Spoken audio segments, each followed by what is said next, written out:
Hello, everyone, and welcome back to another session from our Impact Investing Fellowship.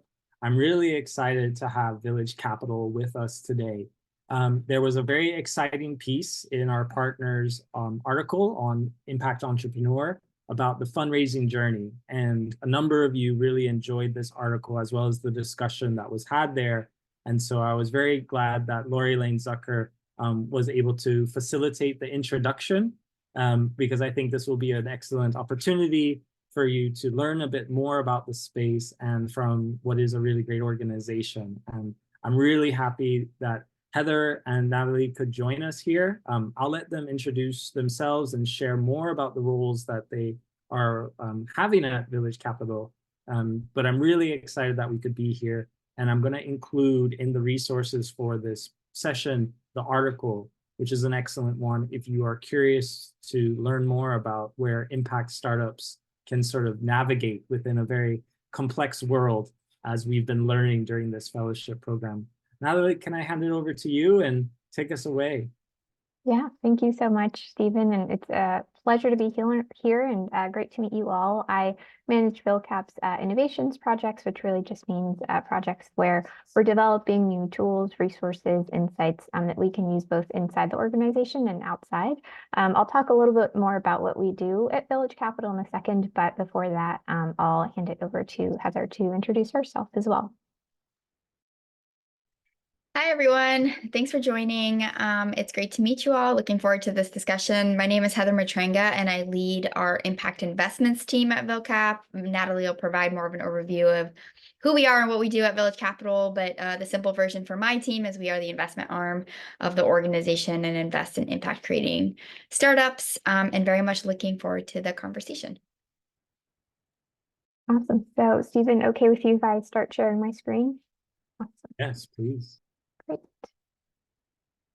So could you please let me know if you're seeing that? Great.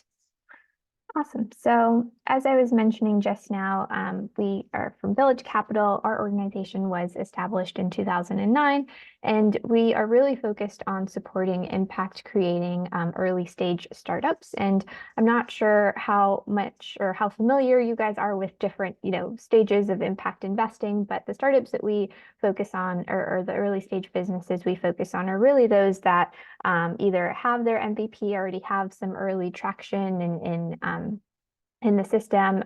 Essentially, I kind of like to think of it as those that maybe have like 5 years or so of operating history and are really centering impact or creating impact at their core. So a little bit about the organization. We have worked with entrepreneurs in over 70 countries across many different regions, have supported 1,600 plus entrepreneurs around the globe, facilitated and directly invested in 150 investments, and have also ran just over 150 accelerators. Or really, that's just direct entrepreneur support programs, so helping them kind of increase their level of investment readiness. And we really focus, as I mentioned, on startups or small businesses that are really creating some sort of impact. And we focus on 3 main areas: climate innovation and adaptation, economic mobility, and equitable access to essential services. So really just aligned with the SDGs. And our approach is kind of taking this ecosystem approach. So the way I like to describe it is that how we divide our work is across these 4 verticals. One is providing direct support to entrepreneurs, so through those acceleration programs. The second is providing capacity building to support to other entrepreneur support organizations, or ESOs, or accelerators as they're often called. So we really believe in helping just locally based organizations to build out their local ecosystems of support for entrepreneurs as well. And then we also work with investors and capital providers. So that's all the work that Heather leads in fund management and advisory services. And here's just a little bit of an overview. And I will say, Heather, please feel free to interrupt me, add anything throughout this all, but particularly here as well. So here's just an overview of our impact investing work.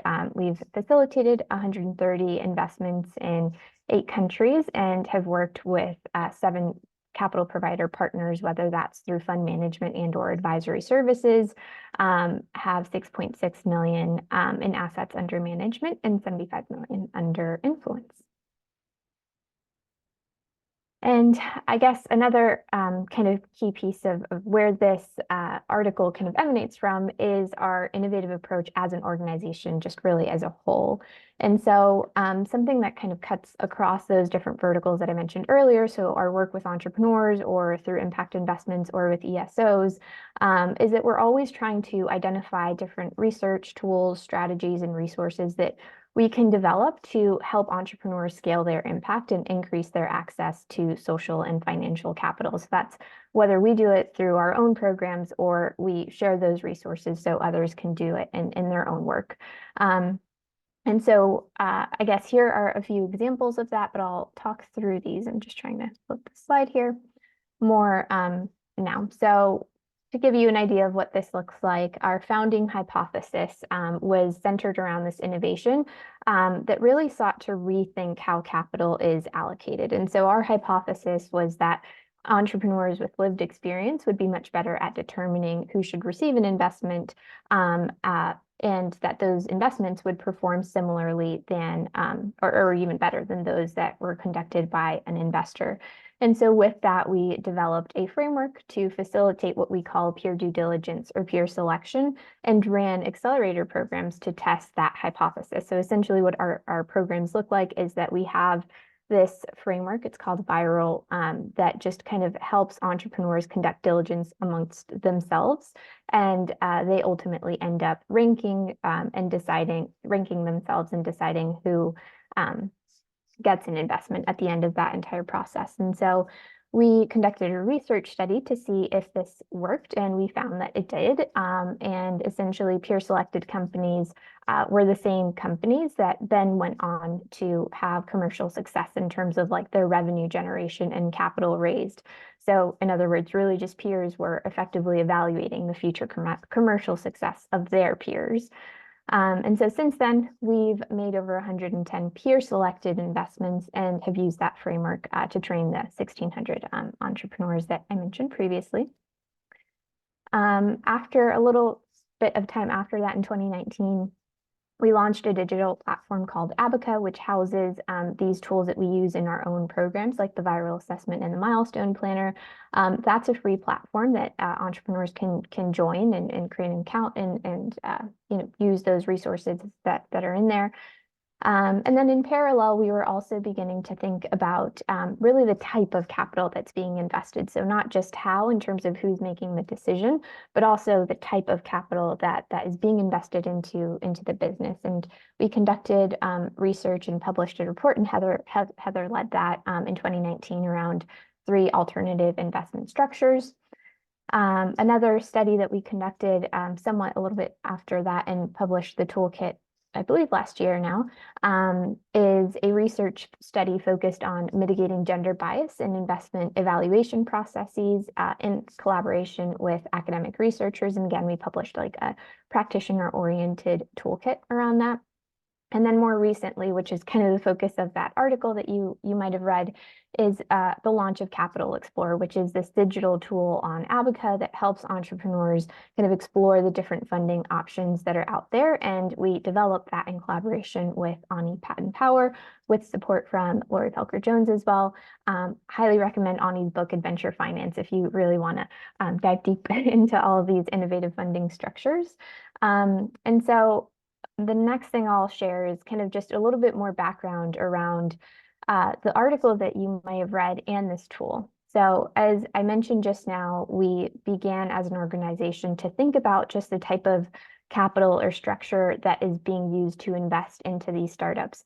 And essentially what we were seeing is that there's almost this mismatch between the type of capital that early stage entrepreneurs have access to, which is generally anyway limited, and the type of capital that is most suitable for their business. And so one thing that I'll note here is that the type of capital that's most often available for early stage companies are grants, loans, and venture capital.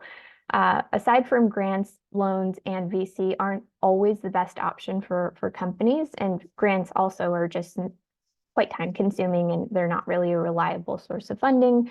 Loans require extensive operating history and collateral, which of course early stage companies often don't have. And in the case of venture capital or equity, which is really just selling a stake or selling ownership from your company in exchange for that investment, investors expect kind of this exponential growth into for the business to produce a 10x return in 7 or 10 years through some sort of exit event. And so the issue or the challenge that we saw with this, or really that the system is kind of seeing with this, is that not all businesses are suited for that type of growth. So for the type of growth that can produce a 10x return in that timeline of 7 to 10 years. I don't want to say that they can't grow significantly in their revenue and size, but it might not just be aligned at the speed at which the VC investor is expecting. And at the same time, while there may be other, scalable and highly profitable businesses that can grow significantly over time, they might not reach this, unicorn billion-dollar valuation status given their size or the size of their market or just the nature of their solution. Another point here is that hypergrowth can sometimes make a company pivot from their impact focus. So for example, if a company is serving low-income customers and they might find it difficult to really kind of reach those growth aspirations. And so their investors might kind of push them towards focusing more on higher paying customers or offering a different type of service that's maybe more profitable or that just helps them reach a larger number of customers quicker. Another key thing here is that founders may not want to exit their company or could prefer to retain ownership for a longer period of time, which is an example we included in that article and that I'll touch on later. But that's also a challenge with equity or venture capital. And really, ultimately, the challenge that we are seeing kind of in this mismatch is that the business finds themselves needing to build their business in a way that is attractive for an exit event and that's attractive for an investor, which is totally fine as long as that's what the business wants to do, actually, and that's aligned kind of with the type of solution that they're trying to build. So really, it's kind of about just having more optionality to grow a business in the way that makes most sense for the solution and that also makes just financial sense for the type of investor that the business might be working with. Now, something else that we are seeing is that just entrepreneurs often think that equity or VC is the only way to fund a business. And even if you do want to be on the VC path, there are other options or other capital structures that you can leverage to reduce dilution or just to use strategically as you grow your business. So ultimately, we were seeing kind of like this limited lack of knowledge of those different paths for funding and building a business, and really finding that there just shouldn't be a model that's just copy pasted across a wide variety of solutions and types of businesses. And so the tool that we built really tries to help founders identify and leverage the type of capital that makes most sense for them at whatever point in their journey that they might be in. One last thing I'll mention here is that this whole innovative finance world and kind of seeking alternatives to your more traditional types of investment structures is very new. So I don't want to say that we have all the answers and we have it all figured out in terms of like the best solutions for investing into startups or XYZ. But we have, I would say the system has made quite a lot of progress in experimenting with different alternatives and exploring what can make sense in different scenarios. There's still a lot of work to be done, and that's something that Village Capital is excited to work on. Capital Explorer really tries to provide that guidance for entrepreneurs based on what we know now and what's working currently in the ecosystem, knowing that there are quite a bit or really a lot of limitations on some of the funding options that are in there. But really, we're always just trying to seek how to better support entrepreneurs on their journey and also just test these innovative funding options and kind of work towards increasing their availability. So I'll stop there to see, Heather, if you maybe want to add anything on this point related just from your perspective with impact investments. Thanks. No, I think that was a great overview. I'm just curious to hear what questions folks might have about the different financing structures that are available and how we're trying to support the ecosystem and really leveraging these structures, or any other questions. I have several questions actually, but I will keep it light for now. This is literally what I'm doing right now in my work.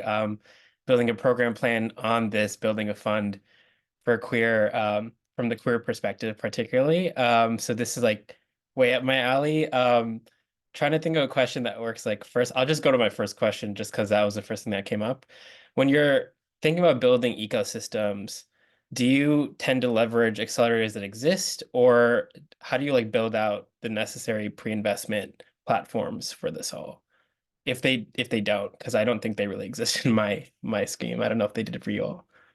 Yeah, that's a great question. I guess, Heather, curious for your thoughts on this. The answer I'll give in the work that we've done at VilCap is that we really, for the ecosystem building piece, we do try to work with existing accelerators, incubators. And the reason why is just because VilCap can't be in all regions, all countries at the same time, and we shouldn't be. And so we really just wanted to see what organizations are already starting to support entrepreneurs locally, and how can we kind of help them just build out their capacity. And we do that kind of in two ways. One is just from an organizational perspective. So how you fund your own organization and manage your team, kind of the same type of support you would provide to the business, but providing it to the entrepreneur support organization, which themselves are often very early stage. And sometimes that even looks like I can think of a program we recently ran in Latin America and in Colombia specifically, which is where I'm from.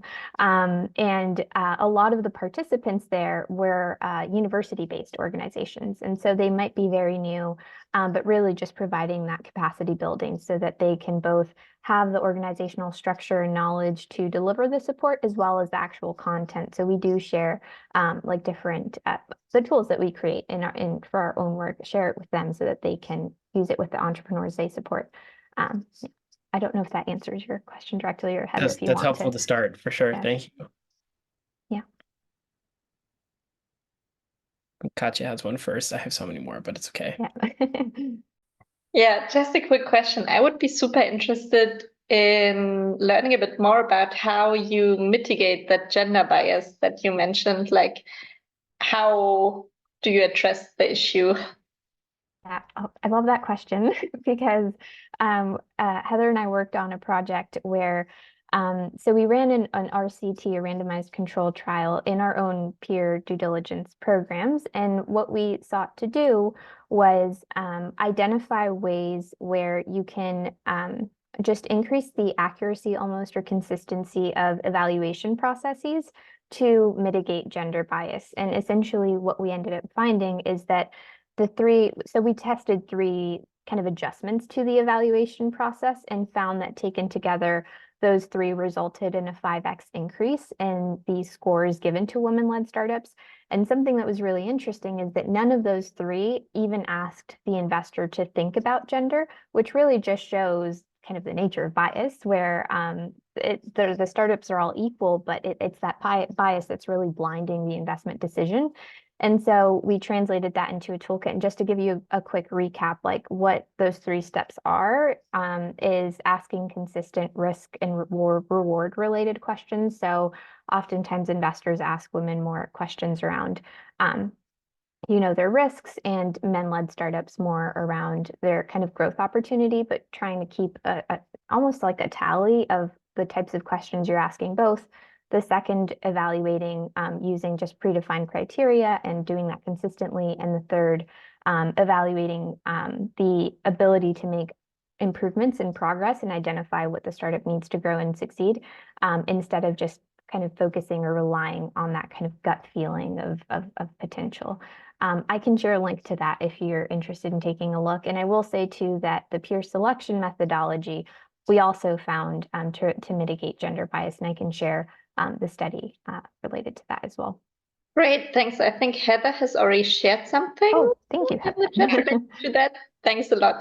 Yeah, it's a really great question, and Natalie is actually the perfect person to answer it because she led the study, and But like just for like big context, a lot of the strategies that are in the ecosystem focus on sourcing or supporting the actual startup. And what we sought to do was, yes, you need to be intentional on how you're sourcing and ensuring that you as an investor or an ecosystem participant have a diverse pipeline of companies that you're supporting. And yes, we need to support startups to help build their capacity. However, with all of that support, you still see that there's this concept of investor bias, that investors are bringing their own unconscious or conscious bias to the investment decision-making process.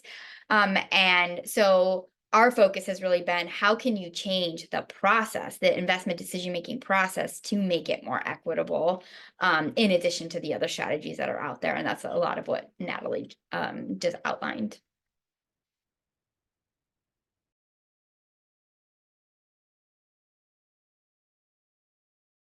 Any other questions at this point? I have a few more slides that I may or may not show, depending just on the questions y'all have.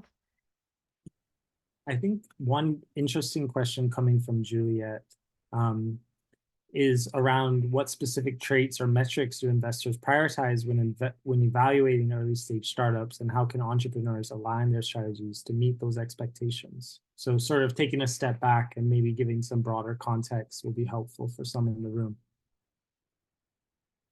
I think Heather, don't know if you maybe want to take this one. Sure, yeah, definitely. And I was actually thinking that the viral framework, which I think you have a snapshot on the slides, could be a useful tool to show. Natalie alluded to our Abaca platform, which helps startups outline, really, it's a diagnostic for startups to evaluate their milestone plans and where they are on the investment journey to help them become more investment ready. And the platform focuses on particular categories that all investors evaluate companies on. And so that's a useful tool, which I can put the link in. I think Natalie's going to show in a moment. But to answer your question, it really depends on the type of financing that you're seeking. And that's kind of what Natalie was starting to outline when she was talking about Capital Explorer and innovative financing structures.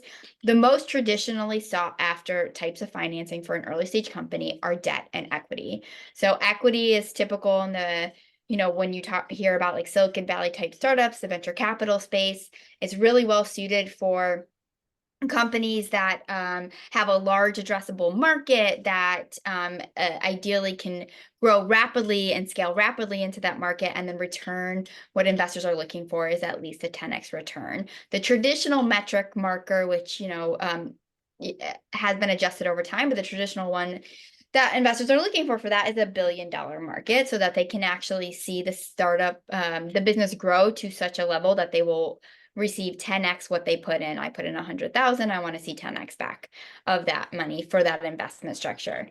The other side of the equation is debt, another more traditional source of capital for companies. Now, a debt investor is usually looking for, it kind of depends on what the type of company, the industry, the market. All of these things are very specific to that market, but typically there needs to be reoccurring revenue so that they have confidence that the company can repay the debt. And I'm specifically not using the word startup because it's not often well suited for early stage companies because of the need for revenue and or collateral. So something that you can actually put against the debt, so that basically the investor can secure that debt through some sort of tangible asset. So in addition to those,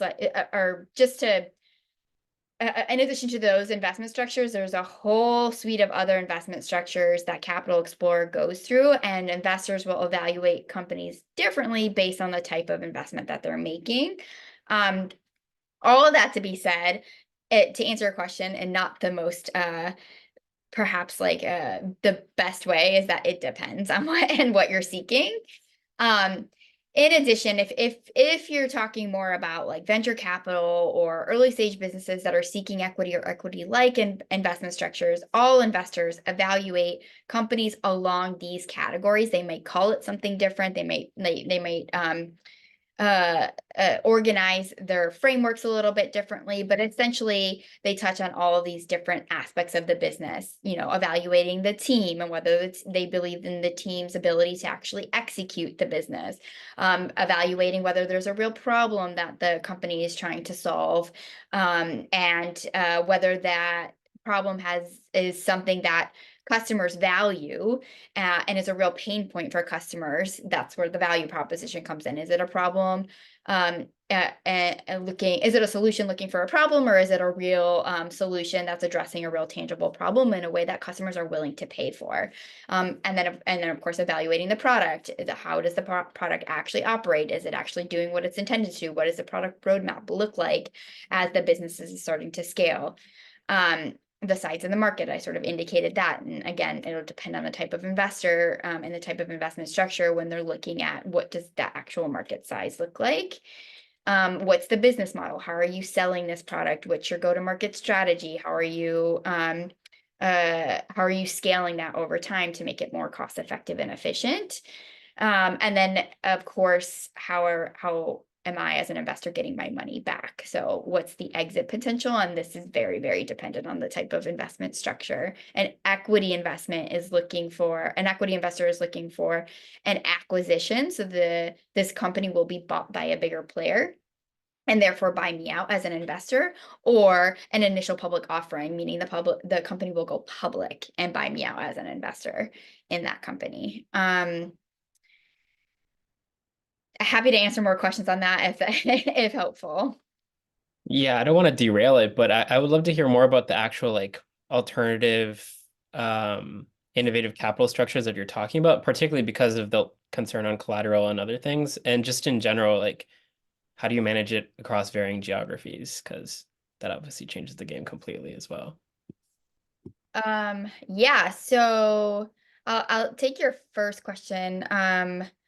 The reason that there's been such a, oh great, thanks Natalie, perfect. The reason that there's been such a like evolving interest, I guess, and movement towards innovative financing options is this recognition that equity and debt just doesn't work for the vast swath of companies, particularly companies at the early stage. Where you're an early stage company, so you don't, and you're a software company, or you have minimal hardware, so you really don't have the collateral to put forward for debt. You don't have reoccurring revenue because you're still early, so debt just isn't the right option. And you're not in a market that's $1 billion market, or you don't have a clear exit strategy because the acquisition market, and this is the case in many emerging markets, isn't as robust. So there's not really a company that's going to buy you. What are your options then, really, to finance your business, and to build a thriving small SME, small medium enterprise ecosystem? There hasn't been many in the past. You are forced into either seeking chasing those grant dollars, which means that you are subject to the requirements of philanthropic capital providers. There's a lot of reporting requirements against that. That could be a good source of capital, but it can't be your only source of capital. Or you are seeking equity investment, and therefore you're trying to change the strategy potentially of your business to fit this mold of investment that really is only well suited for like 1% to 2% of businesses. It's not well suited for 98% of businesses, yet has become the way of investing in early stage companies. So now there's really been a proliferation of other options out there that are nascent. So they're just starting to gain more traction, some of which, to answer your second question, are more prevalent in some markets than others. There are a few on here like revenue share, for example, which means that the investor invests a certain amount and then will see returns from that investment based on a percentage of revenue over time until it hits a certain multiple. So if I invest $100,000 and I am seeking a 2x return, you'll repay me 5% of your revenue until I receive $200,000 back of your business or of the investment. That has gained a lot of traction in the US and LATAM, and even more so in sub-Saharan Africa. Other types of innovative investment structures like redeemable equity, which means I'm actually purchasing, you are selling me a share of your business for the investment that I am making, and then you will buy back that over time. You will buy back those shares over time. That is still like pretty new concept. It's starting to take hold a little bit in the US, but I haven't really seen it used all that often, like here or there in some few cases and other markets. And there's a lot of reasons for that, but that's just to sort of answer your question of how it's taking place in different regions. Really just depends on the regulatory environment, the familiarity that investors and or the startups have with these different investment structures, the flexibility of asset allocators or asset holders, so that limited partners that are investing in investment funds that allow investors to deploy this capital, because like investors, we are also beholden to raise capital from others, and they need to be bought into these innovative structures, as well as like just building out the ecosystem. And that's really what Capital Explorer is trying to do, is trying to better educate the ecosystem on what is available to help grow the availability of these different financing options. Natalie, what did I miss? I would maybe just add one more thing to that. And these innovative funding options, like I like to think things through this spectrum where you start with your own revenue. Philanthropic is just capital you're not paying back. Hybrid, you're combining different elements of payback or ownership, debt, kind of more self-explanatory, and equity, you're selling part of a stake in your company. This isn't like a fully comprehensive spectrum, particularly because it's all just in development.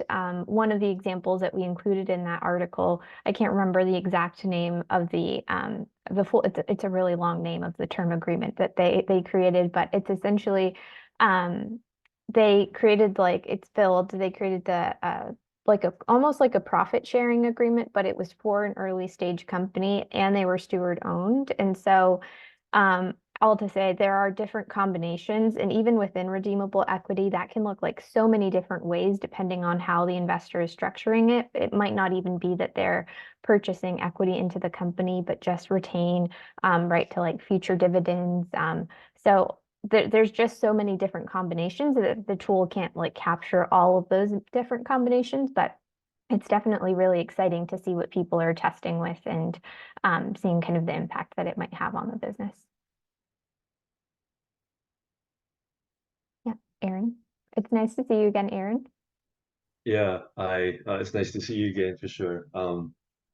And I guess my question was when you talked about like when Heather talked about the like investors taking up a lot of these ideas, do you see like how do you kind of see the spread of like uptake across like the different types of like, is it mostly from philanthropic capital and CDFIs that are more open to using these like innovative finance kind of concepts, or are traditional finance investors also like really or like do you kind of see the uptick as well from them? I can start answering that, and then Heather, if you have additional ideas. I would say it's kind of from both. Redeemable equity, actually, I believe one of the first funds to test this was NDVC, and they're not an impact-focused fund. So I think that there's maybe more interest among like philanthropic donors and impact funders to experiment with different forms of investment structures. But I also think, and maybe I'm just biased because of that example, but I think that there is interest outside of the impact investing space in kind of testing and deploying alternative or innovative funding options. There are two funds that come to mind. NDVC is one, and the Greater Colorado Venture Fund, which is one that we actually mentioned in the article as well. They're not impact focused, but they are very much questioning kind of this system of investing in startups and the need for new mechanisms to emerge. Yeah, Heather, don't know if there's anything you would add to that. Yeah, I also think it's ecosystem specific and structure specific. So when we talk about the broader community of innovative financing, there's both. There's commercial investors as well as more impact oriented or philanthropic investors that are all of which are interested in building the broader spectrum and the ecosystem. And then there are some structures that have just taken off. Like I said, revenue share isn't really even new anymore. And there are many commercial investors that have really successful funds that are solely revenue share funds. And then some of the more nascent ones, particularly outside the US, tend to be capital providers that are interested in addressing capital gaps and supporting the growth of the entrepreneur ecosystem. So those do tend to be more impact oriented. But that's like a broad statement because it just really depends on where you're looking and what structure you're evaluating. Gotcha. Yeah, thanks. Juliet, I think I saw your hand next.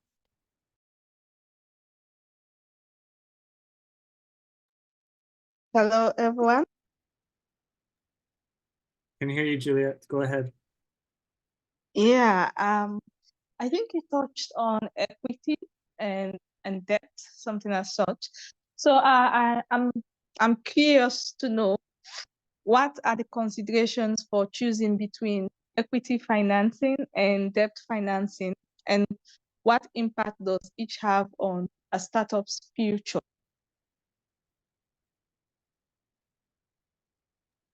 Heather, do you want me to start? And then, yeah, okay. Great question. So I guess the first is maybe I'll actually share my screen once more to quickly go through a few slides that can help answer this.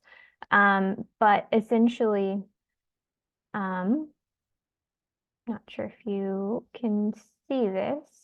Are you seeing my screen now? Yeah, okay. So essentially, the tool we've been mentioning, Capital Explorer, it's structured around three main questions that the entrepreneur asks themselves precisely to answer the question you just raised. When should I raise equity, and when do I maybe access debt? First is who are we? Second is how mission driven are we? And this is more so for impact oriented startups. And what are our funding needs? And so just click through these. In terms of who are we, equity is going to be particularly most suitable for a for-profit, maybe not a nonprofit, but of course not a nonprofit or a steward-owned company. The stage in which you are at, so you'll want to see, are you maybe earlier stage where you need more risk capital? And so what that means essentially is if you maybe have very early revenues or you don't have any revenues at all and you're only starting to sell your product or get market validation, in that case, maybe risk capital, so equity would be a better fit because it doesn't require you to pay anything back immediately. Whereas with debt, you would be expected to be later in stage. So you would already be expected to have some revenue generation, increasing number of clients, and maybe even collateral that you can place to be able to secure maybe a loan that you might be taking. You'll want to look at your revenue again. So in the case of debt, there are different ways where you can different ways to pay off that debt, if you will. And so revenue-based financing, the repayments are tied to your revenue. With term loans, there may be just it's a specific amount over a set period of time. So you'll want to see what's the frequency of your revenue. Is it really fluctuating? Is it consistent? And that can give you an indication of the type of payback structure that makes most sense for you, as well as growth projections. In this case, for example, with equity, again, those types of companies should really seek to have a really large billion-dollar market, and that can be able to grow and access that market very quickly.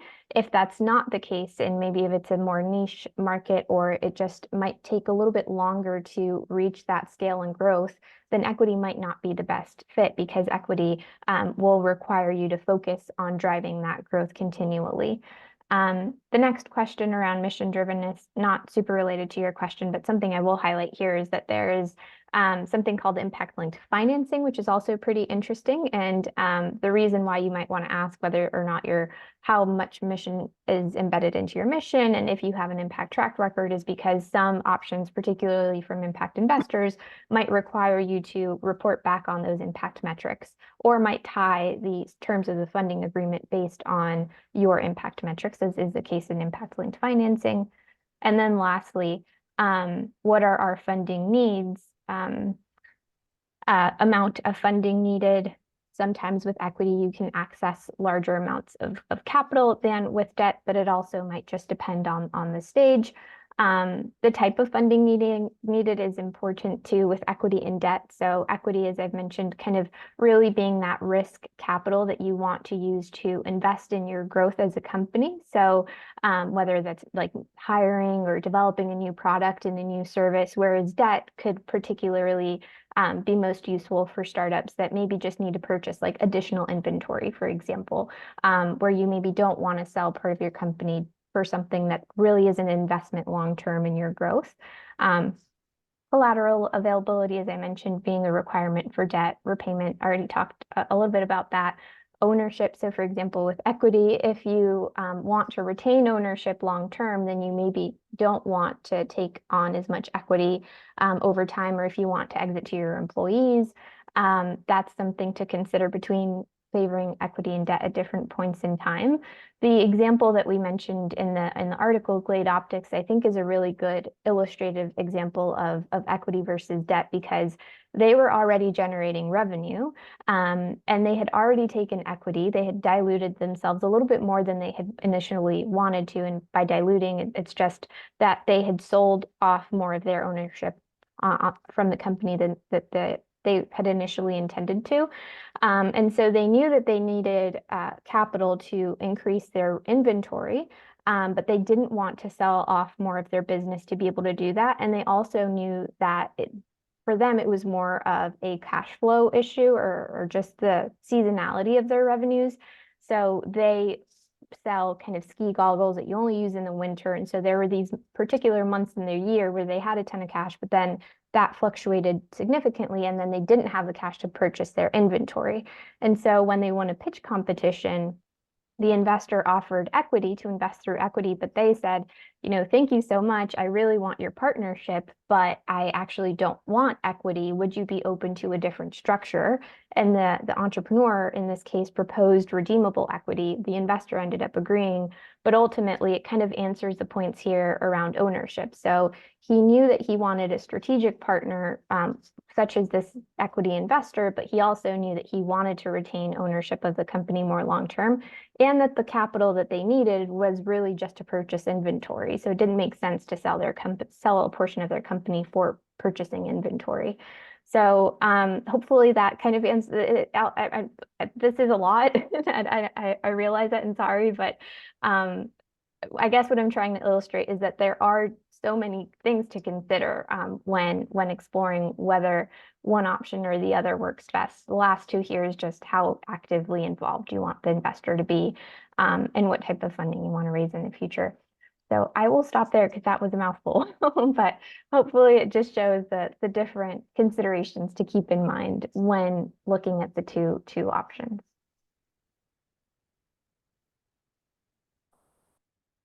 Hi. Thank you very much. Oh. I'm really curious about what options are being considered or thought about when it comes to like co-op investments or community investments that are because right now CDFIs are kind of like really holding like the brunt of the work when it comes to alternative capital and that deployment of capital, while there's like very little systems change on the banking level, where a lot of the funding is, and CDFIs only have such a small amount to give within communities. So I wanted to know if you have any insights of other alternative forms of community investment or co-op investments. Yeah, I am not an expert, but when we were building Capital Explorer, I came across Purpose Trust. I don't know or if you've heard of them before. I'll share the link to their page here. But they specifically provide funding for steward-owned or community-owned businesses, and kind of that earlier stage risk capital for those businesses, and also help fund transitions into employee ownership. I'd have to look through my notes because I believe there's one other one I've at least seen in the past, but the example that we provided in the article build, I think is a good one in terms of the structure itself. They posted the terms of their agreement, which I'm not an expert on that type of agreement, but essentially it was almost it's kind of like redeemable equity, but you're not selling ownership. So you agree to, it's kind of like demand dividends. So you're providing the capital at early stage, don't have a ton of operating history. And then you just commit to providing a type of return to the investor, which can look different ways. It can be future revenue, future profits. So I think that might be the structure that most comes to mind, like a variation of of redeemable equity where you're not sharing, which one's technically very redeemable equity, but early stage capital that you repay in a longer time horizon. Yeah, so definitely take a look at purpose. And I see, Aaron, you shared a link in the chat too. Yeah, sorry if I'm not very well versed in that topic, so sorry I can't be of more help there. Thank you.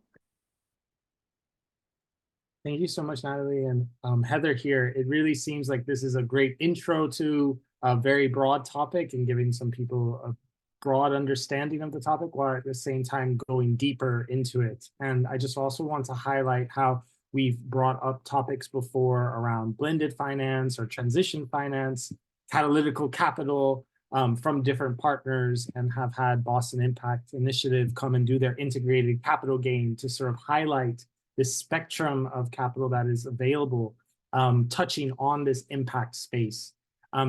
I'll take one question as the host here and kind of have a philosophical question to you both, more so on how do we inspire investors to move away from this very profit-driven paradigm that we have around scaling entrepreneurial products further, and really focus on more on the impact side of environmental or social issues that are not going to be a profit-making business, but are so important. And there are business solutions that could be in this space. But how are you, as Village Capital, convincing those investors to put money towards these type of initiatives? Or how are you working within the space to uplift those startups that would have much more of an impact first initiative ahead of them? Yeah, I think this is Heather's work. So I'll say something briefly, but hand it over to you, Heather, to answer the question more comprehensively. But I think at least with the work that we're trying to do in convincing them is kind of redefining what success looks like, and particularly for impact investors, it's not just the valuation, or the amount of capital that you raise, but really success being the impact that you create on the community long term. And so really just shifting the narrative as to what it is you're ultimately seeking through that investment. But at the same time, I think there's a lot of work to be done, which I'm excited for our organization to do part of this work as well, in kind of providing more of that evidence base. So kind of similar to what we did with peer due diligence, and kind of showing through research that it does work and it does mitigate bias and result in more equitable funding. I'm personally excited to be able to kind of create or more of that evidence and of that research that points to how different innovative funding options are creating better outcomes, or are just better suited for different points in time for a different businesses of different characteristics. So all to say, I think one is just how you tell the story and the type of kind of success that you sell, if that makes sense. And then the second is really providing the resources or research that kind of just helps make more informed decisions and just actionable resources, if that makes sense. But Heather, curious for your thoughts on this too. Yeah, it's a really heavy question, like really loaded question that you asked, and plus one to everything Natalie said. I think the way that I was just thinking about addressing that question there's like the one bucket of what we call assets under influence, which is really focusing on influencing other investor strategies. And there's going to be investors who we never will influence, and that's okay. Like they play a different part of the market and ecosystem, and that's great. And there are those other investors that maybe we can influence how they're thinking about their strategy in deploying capital and what they're kind of redefining success and everything that Natalie outlined. And that it has like multiple components to how we address that. One is directly with the investors themselves and demonstrating proof points and ecosystem learning and all of the work that really Natalie's been leading in building up a knowledge and evidence base.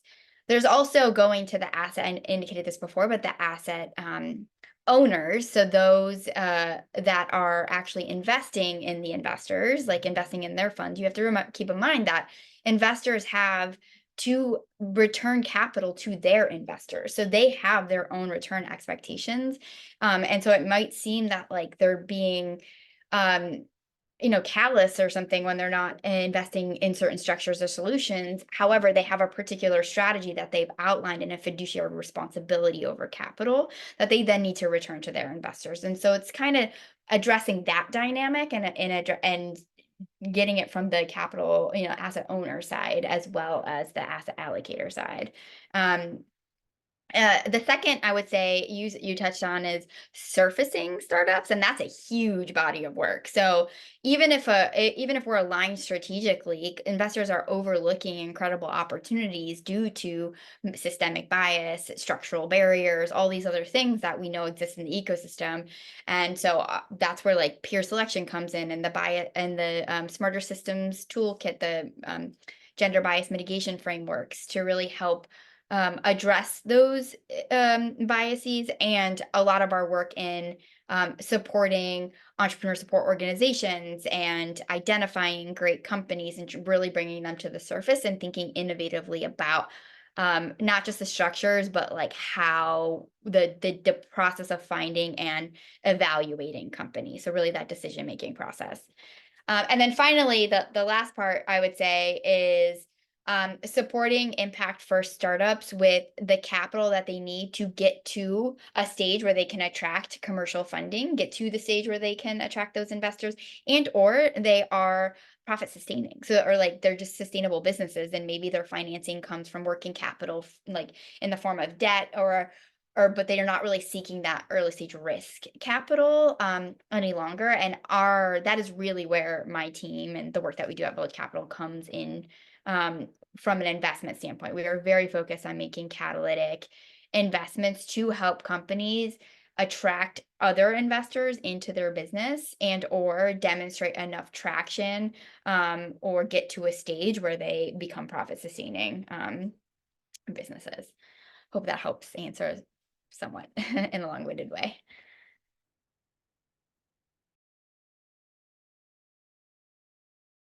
Leah, I think you're next in the queue of hands. Oh, okay, great. Can you guys hear me? Okay. Okay, great. So I think the idea of redeemable equity is brand new for me. So I'm just trying to understand if maybe like what's the time horizon of that, and then I think just because I'm so anchored to equity and debt, I'm trying to figure out like when, like how does that work and when is that appropriate? Is it like the idea is just more flexible than servicing debt, so you don't have like the fixed payments to make, or just I guess trying to understand like the benefits and how that works. Could you maybe repeat the structure that you mentioned at the very beginning? It audio cut out for me. Oh, just on the redeemable equity you were talking. Yeah, Heather, would you want to take this one? Yeah, sure. So if the redeemable equity, the way that the structure works is you are actually buying equity in the business. So it operates like an equity investment in that way. However, you have a structured exit out of that business by having the business buy back your equity as an investor, buy back your equity based on specific events that might take place. And so that can be structured such that it could be a portion of revenue after a certain time period. until you receive a multiple. It could be that, you could structure it such that you are, they are buying back the equity unless there's a particular, an event like another fund, a price round raise, and therefore you maintain your ownership. It could be that you kind of have a hybrid, so you still are maintaining your ownership. Like if you're buying 10% of the business, you maintain 5% and they buy 5% back. And so it does offer flexibility, to your point, while providing risk capital at the early stage. And it's different than debt in that it's really, the repayments are based on the success of the business. It's not a repayment rate based on just whatever terms were set out on the debt investment based on a percentage, and the payment schedule that is outlined in the debt investment. Thanks. I just sent in the chat a link to the Innovative Finance Playbook, which goes into more detail in redeemable equity and other structures. And I highly recommend their blog, which just has great thought pieces around innovative financing generally, if you want to take a look. Amar? Oh, and I know Yeah, we're about we're at time. time. I don't want to go over if you have a second. I apologize. I've asked so many already. So are you all good for one more? Yeah, fine. Okay, great. Thanks. So this question is more about the peer-to-peer network model that you all had spoken about. I was intrigued to think about how does that integrate with education on like these alternative capital systems that you all are talking about, and how do you scale those networks, especially if they just don't have any education to begin with on this? Just intrigued to hear about that.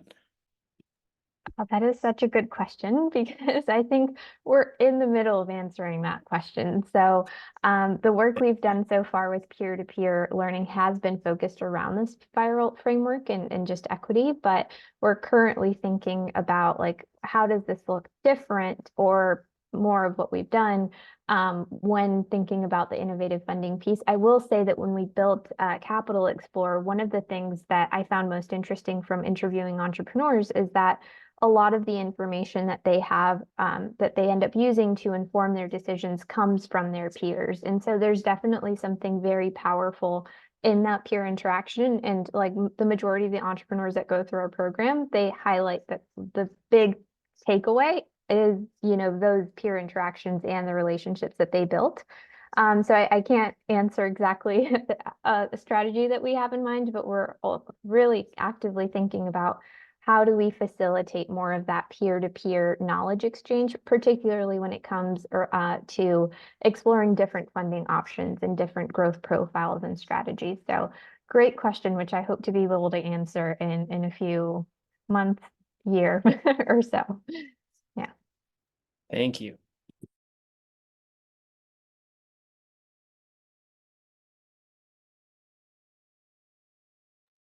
Well, I have to say this has been a very engaging session. Natalie and Heather, thank you so much for your time. The article really inspired a lot of thought, and I think you've given the fellows an opportunity to learn at many different levels when it comes to this.